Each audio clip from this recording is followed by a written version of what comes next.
How do you feel about the interview things? I mean, I know you have to do them. Do you steel yourself to them as a tour comes up?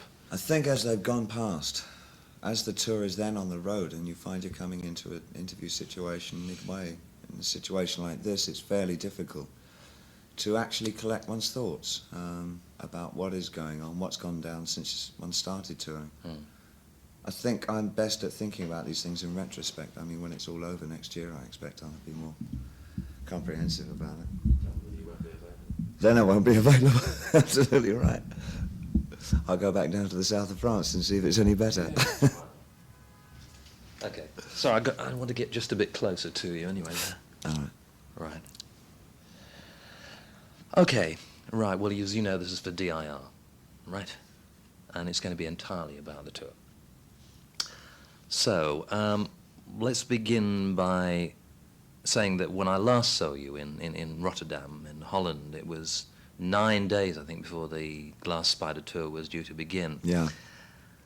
You were excited and exhilarated by the way the show was developing in rehearsals, but there was an air of tension too. I suppose it's the sort of thing that you normally have in the run-up to a show of this size.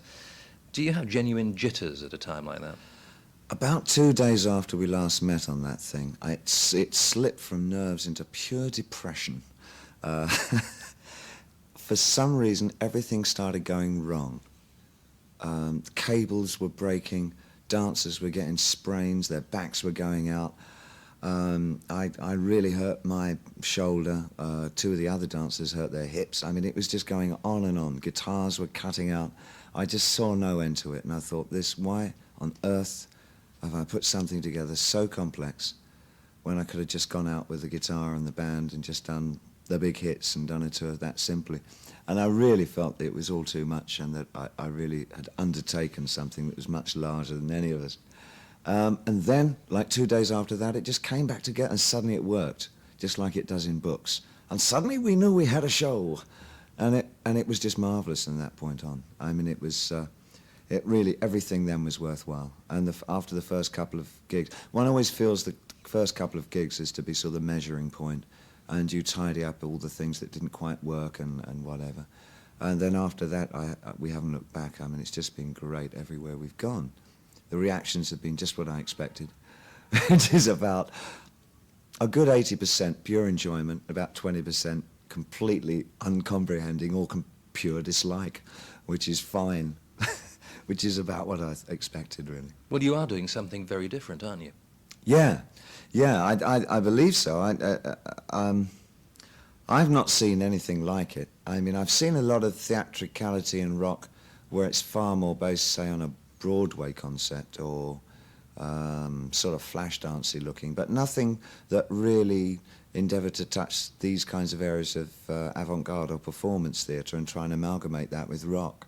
And it's quite, I guess, quite a personalised idea of what a rock and roll show should look like. And it's something that I always adored seeing. I love seeing new theatre, and I really wanted to see what would happen if you tried to combine it with rock and see if other people would dig it too, you know. Let me ask you another question about pre-tours. I mean, it's been 4 years since the Serious Moonlight tour. Do you ever between tours get to the stage where you think, my God, I'm really getting so rusty? I'm talking about the physical. Physically, no. I would hazard to say that I'm probably in much better health physically than I was in my mid-20s, 30s. I know that I personally could never have sustained a show like this when I was that age. I would have flaked out within a week, quite absolutely, because I was pretty rough on myself in those days. There's no way I could have endured it. But these days, I guess I've got a kind of a system, apart from the cigarettes, that works for me. And it's just fairly sensible training. I mean, when I'm at home, I go to the gym about 3 or 4 times a week in the mornings. And it's nothing very gargantuan, but it's enough to keep me in pretty healthy condition. And generally, I'm a fairly healthy guy, I guess. Going to the gym and all that and working out a bit just keeps me in pretty good shape. So, no, those sides of it, I'm never particularly worried. me. If I did have worries, it was about whether I was going to lose the audience, but I kind of enjoy getting off on that anyway. How far I could push my audience without losing them entirely. This is living dangerously. Yeah. I mean, this is a pretty self-indulgent show. I love it. I love it. It's really indulgent in as much that it's exactly what I want to see when I go and see a rock show. And I presume, my presumption is that if I enjoy it, then there's going to be a good percentage of people out there that will enjoy it too. We'll get back to the physical side of the whole thing in a minute or two, but I mean, you are essentially saying also that you're living a much healthier life nowadays. I'm saying essentially that I'm living a much healthier life, yeah. And the theatrical experience you were talking about, as a theatrical experience, is it something that changes from date to date at all? Funnily enough, you know, when you look back through so a lot of the things that I've done, I don't probably change as much as people would have me change. I look at the scaffolding complexity of the kind of warehouse look of the interior of the Spider, and I believe that it's not that much different from the Rainbow show that I did with Lindsay Kemp and the Spiders in like 1970, I think. A lot of the antagonism between co-dancers and myself is reflective of the Diamond Dogs tour. There are the stark lighting effects are something that I've been with since the 1976 and the 78 tours, and the ideas of lighting stage in atmosphere rather than using blinding rock and roll lights, but to just light various areas of the stage rather than having an overall blast kind of that dominating kind of lighting that's just super huge spots beaming down, but to create little atmospheres on the stage is something that I've always worked with. So I guess there's some kind of thematic devices that I've used continually that are very much me. And the body vocabulary is not much different from what I had 15 years ago. Same kind of gestural things and the idea of inventing a vocabulary with the body, you know. That's always been something I've always done. So it's not really that different to what I've done. It's just more expansive, I guess, a little more gregarious. There are, for those people in the know, for the David Bowie fans, elements from past performances, aren't there? I mean, Yeah, sure. The rope sequence is an adaptation of something I was doing in Diamond Dogs. What else? I've actually talked into a microphone before on stage, into a telephone rather, and that was also in Diamond Dogs. Those two, I think, are the only two things that I've sort of retrieved from the past. Now, what happened with the rest of the stuff is, I guess, I had a lot of I got a thing from Brian Eno when I was working with him in Berlin. When he woke up in the mornings, he would immediately write out his dreams. And it's a habit that I caught onto and found very instructive and quite amusing, quite frightening sometimes. And I've made the most of that kind of situation, and it's enabled me to concoct some pretty strange imagery for the songs, just out of little morning notes. Again, some of it amusing and some of it quite frightening, but some of them stick, and I've tried to capture the qualitative feeling that I had in the dream at the same time. There was a feeling of...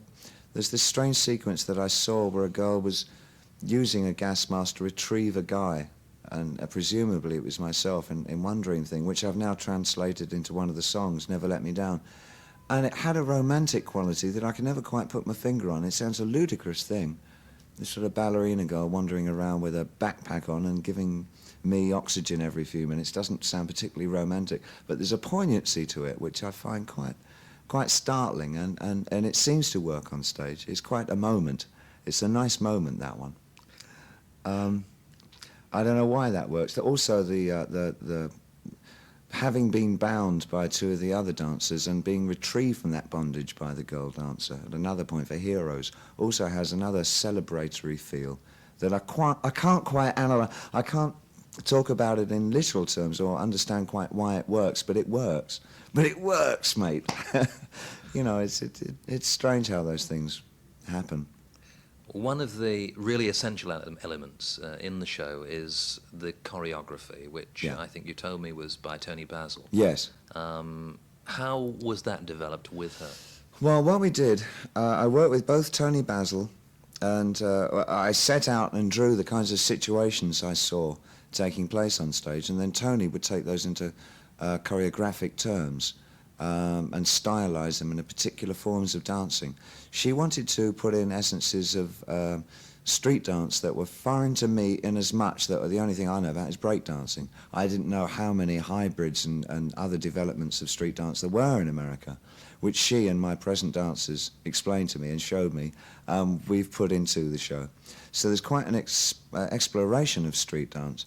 And what I wanted to do was amalgamate that with not jazz dancing, which is the one form which seems to predominate in, say, videos or flash dance films and that kind of stuff. But I wanted to amalgamate with performance dance and European-style dances, rather things like Pina Bausch, who had a great influence on my thinking for this show, or Human Footsteps, La La La, one of my favourite experimental dance troupes. And also we were lucky enough to work with a group called Momix, who introduced us to the idea of doing choreography on skis, which, as everyone knows, is one of my pet obsessions. The skiing side of it, not the choreography on skis. I never realised that you could put the two together, but they showed us how and produced the most extraordinary thing that we can do on stage with skis. So it really was, again, we've produced a hybrid of dancing which involves essential European theatre and American street dance. And I think I can't wait to video the show at the very end, because some of it is so fascinating and involved and delicate in its structure, which I'm sure can't come over even on the massive screens we use in stadiums. And it just excites me, the idea of putting it together as a video piece eventually as well. Hopefully with Tim Pope, who I've just finished working with on something else, but I adored working with him. Well, that's fascinating, because I wanted to ask you also, somebody who came to see one of the London shows suggested that this show features the ultimate David Bowie video, and he was talking about, you know, the giant screens. And I know you've always had, God knows how many years, you've had this interest in video. Were you, or have you been involved in the directing of the way that should be shot for the screens? That's hard to say. No, I don't think so. And I think just because, I think that comment will come up quite a lot, merely because you don't often see much on the video screen when you go to a stadium other than the singer singing, because there isn't actually that much happening on stage. And because of the fact that you see a lot of what's happening on the stage, on the screen, if you've not really been to the theatre much or not seen much dance, it would give you the impression that you're watching some kind of show on screen, which you would translate into terms, well, it must be a video then. But actually what you're just seeing is a televised version of a stage show. Now, I'm not quite sure how you differentiate the two. I don't really mind if people consider it a video, because if that's their reference, that's fine. I would never try and shake them from that belief. But what they are seeing, in fact, is a close-up of a stage show. Do you see what I mean? It's hard for me to... I think a lot of people, again, some of the... God, I hate to sound patronising about this, but some of the more informed critiques that I've read who immediately recognised my influences in the show were very particular about the fact that it had nothing to do with video, and that it had an awful lot to do with about photographing dance, which is what it is. It's very hard to photograph dance because you have to establish the master shot and then come in for details, and it's very easy to slip into just photographing details, and if you do that, you don't get an overall feeling of what the dance was about in the first place. So the girl that I'm working with, Chris, is quite brilliant in a way of establishing a master shot first and then coming in for the detail work. But it is a work of incredible complexity at times, and it's very hard for her to catch what's happening on stage, but she's gradually getting it. It takes a good 11 shows before, because it's a long show to get in one go. So by the time you get to the United States, I think she'll have it. She's doing pretty well at the moment, pretty well. Now, anyone who sees the show will realise the complexity of the whole thing. Yeah. But presumably the people who are listening to this now will not have had the chance of seeing the show. Yeah. I want you just to give me fairly briefly, an idea of how complex the operation is and how it developed, you know, right at the very beginning. Yeah. Well, the seeds of this thing were the two things that I guess have the greatest interplay in my emotional life, which is aggression and romanticism, both about in equal parts. So I used that really as the premise for the entire tour. And I codified it, or used as a structural device visually, the idea of a spider, really banal kind of imagery, but it works for me. A spider is a mother figure from which all of us, all the performers, are given birth. And we come down what seems to be something between a ship's rigging and a web, which for me presented the idea of a voyage through life. And an archetype working base on the floor, a platform. It's a circus ring upon which life is played out. So those are the three areas of performance. Within that area, the dancers represent, for me, there are 5 very distinctive characters within the dancers. They make themselves self-evident on stage. I guess they could all be considered aspects of myself, or not, or they can be considered some kind of altruistic street gang. But we have an interplay of aggressions and energies. And always there's a continual rebalance from aggression, that kind of physicality, and romanticism. It vacillates backwards and forwards throughout the show. The two fight each other. Sometimes the dominance takes over, the aggressive side of romanticism takes over, and sometimes the romantic side of aggression takes over, which indeed it does in real life. And I was trying to give the feeling, the way you rush through life and how 15 different images hit you at the same time, you're not always focused on. However much you feel you're focused on one thing, you feel the room you're in, you see the things that you're looking at outside of the window. There's a plane flying across at this moment. There's a sound of traffic below this window. All these things are going in as pieces of information as we talk at this present moment. Well, that's how life is. You're taking in so much information at the same time that I wanted to reproduce that feel with a lot of what I do in the stage show. So necessarily, it could be up to 2 to 3 things happening on stage at the same time that seem to bear no remote relationship one with the other. But for me, they do in some studied and rather psychotic way. But that's how I wanted the show to run. That's what gives it its visual and a kind of an organic complexity for me. That's interesting you said it, because I was thinking about the show in relation to the cut-up techniques that you've used in the past. Yeah. And it's almost another way of using that. It really visual, is. isn't it? Well, there again, you see, I haven't changed that much, because even that sort of way of thinking has filtered through to what I do visually, and an awful lot of it has to do with just that, the ideas of contradictory pieces of information. If you have 2 pieces of information, once allotted alongside each other, there generally purports to be a 3rd piece of information, which is you and usually unique to the situation, which I've always found fascinating. If you put this chemical with that one, what blows up? And what colour will the explosion be? You know, it's sort of, I mean, that's always fascinated me with writing. I mean, that's always been my favourite kind of writing. I should keep you away from the laboratory. You know, individual performers seem to have different levels of appreciation of the audience. Some are very aware of the audience all the time. Some just seem to be independent of it. And with a tour several weeks old now, you've been in Holland, Belgium, Germany, Italy, and you've done some gigs in Britain too. Are you able to differentiate? Are there differences in those national audiences? Yes, quite definitely.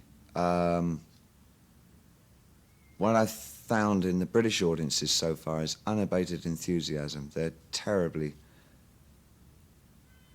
enthusiastic. They're really quite magnificent in their enthusiasm for the show and wanting to be part of it and feel it's theirs that way, as opposed to Germany, who are quite stoic, but then start to release themselves towards the end.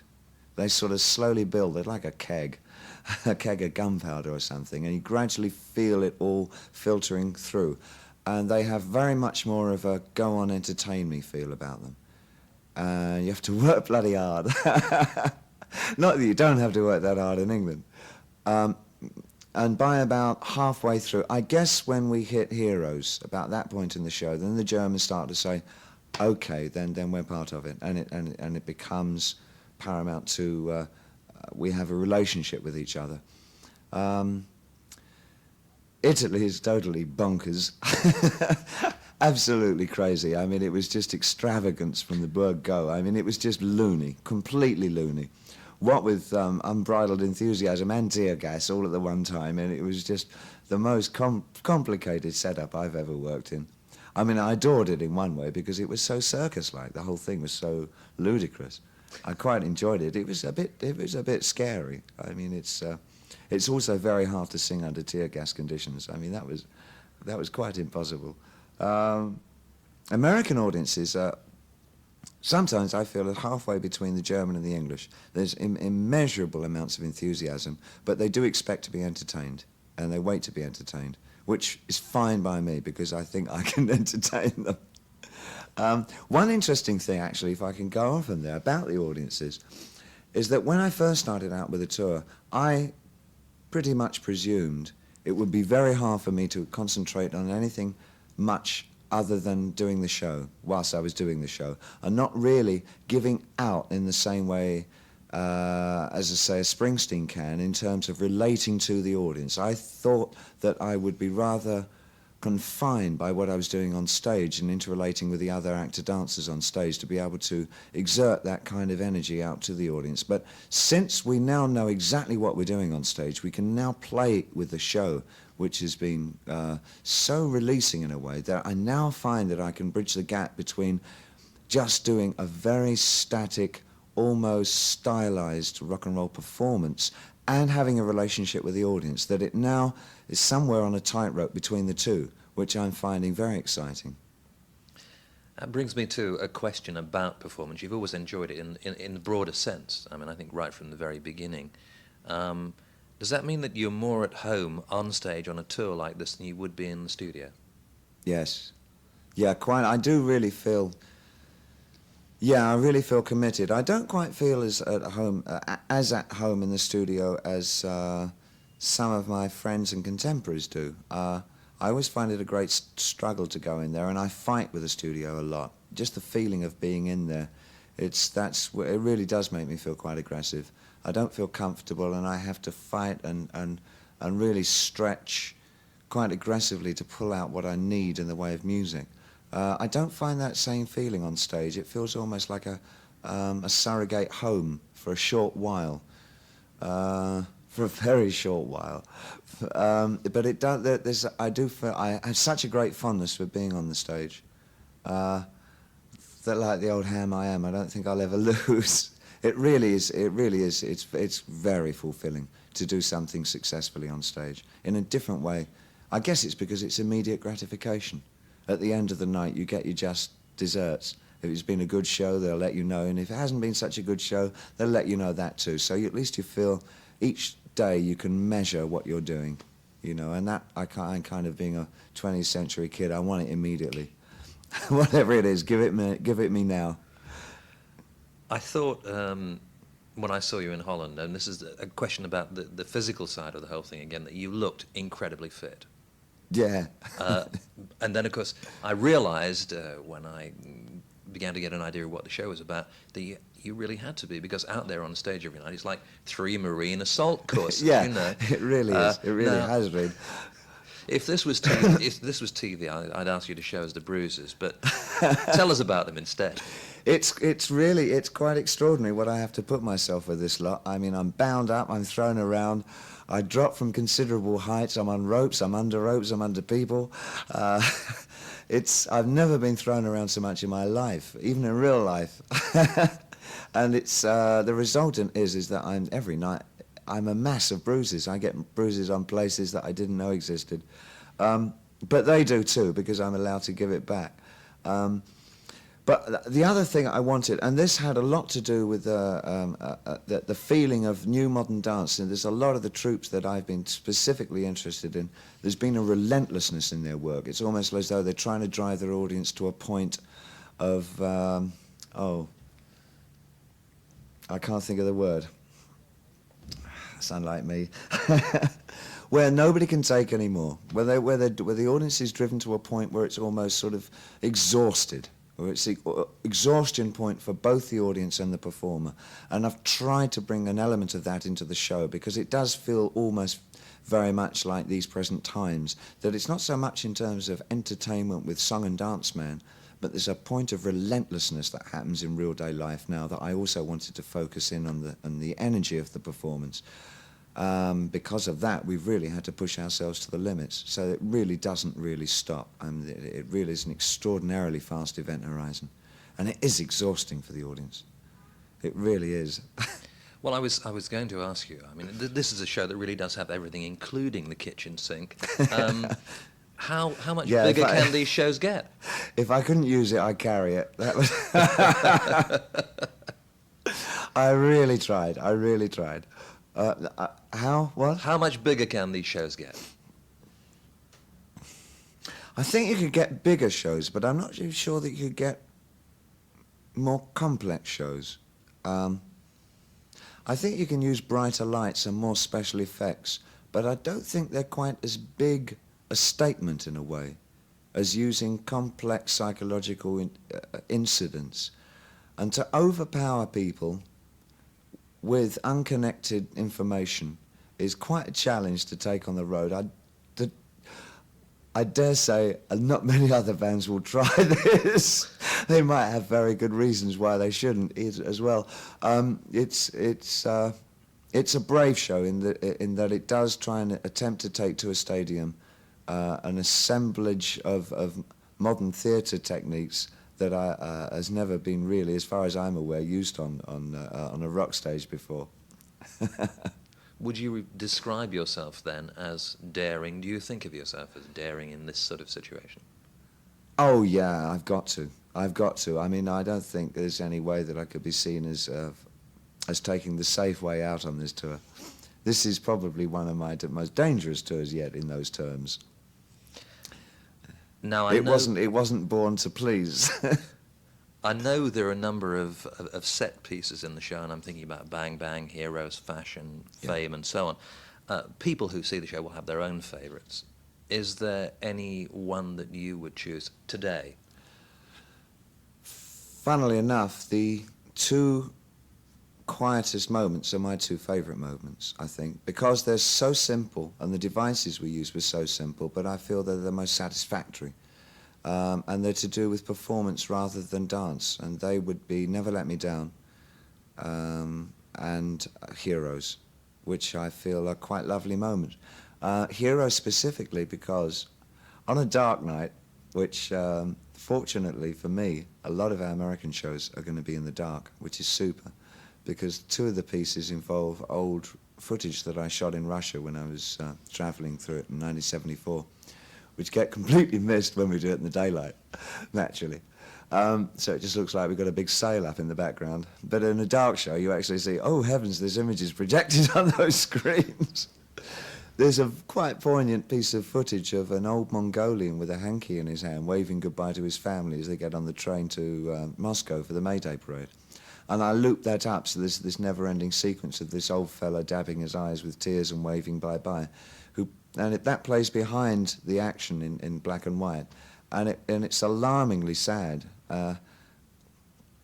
It's like saying goodbye to heroism, sort of. It's like saying goodbye to a world which was really a 19th century concept, and that it's irretrievable, and now maybe we're just looking for seeds of intelligence rather than heroes. And there's something about it that I really like. Theatrics, it's a lovely theatrical moment that I really adore. I'm very proud of that bit. Right. Judy's hovering. There are two more questions I want to ask you. Okay. People have said that this all-singing, all-dancing extravaganza is probably going to be David Bowie's last tango. So what's the answer to that? I would suspect that I don't think I'll ever travel with anything quite this complex again. I think that's the only way I can answer that. It really, I've spent so long, it's taken quite a lot out of me, actually, emotionally and spiritually, believe it or not. I've been working on this thing since January of this year. The rehearsals were Spartan and terribly strenuous. The logistics of getting this thing around the world are quite stupendous. I'm not sure that I'll ever be able to mount anything like this again. I'll probably drop back onto something far starker next time, if there is a next time. But I think this is, I can't really foresee me doing this something like, but I had to do this. I had to do this one last time. So maybe in those terms, yeah, it probably will be the last time I work like this on stage. So it has to be seen as being very, very unique in that sense. Oh, quite, yeah. Absolutely, yeah. David, the North American tour begins at Veterans Stadium, Philadelphia, on the 30th of July. That's Yeah. next to where I think the Live Aid Stadium That's was. right, yeah. What are your feelings about touring the USA again? Again, I've never had anything but an incredibly warm feeling for the audiences I've had in America. It often surprised me, you know, when I first went to the States in the early 70s with Ziggy, who even in those days, and for what we were doing then, was really quite outrageous, and it looked pretty amazing and very off the wall. The whole tone of it was quite strange. In those days, to be able to go down and play Houston and Dallas in Texas and have an audience that received us well was really something. I mean, it was I'd always been told how kind of naive the Americans were. And until I got to America, I was under that presumption, and it never ceases to amaze me how open the American audience is to new ideas, far more so than other places that one would presume would be fairly sophisticated in what their likes and dislikes are. America is very open about new ideas, and that's what's always made it a joy to go and tour there.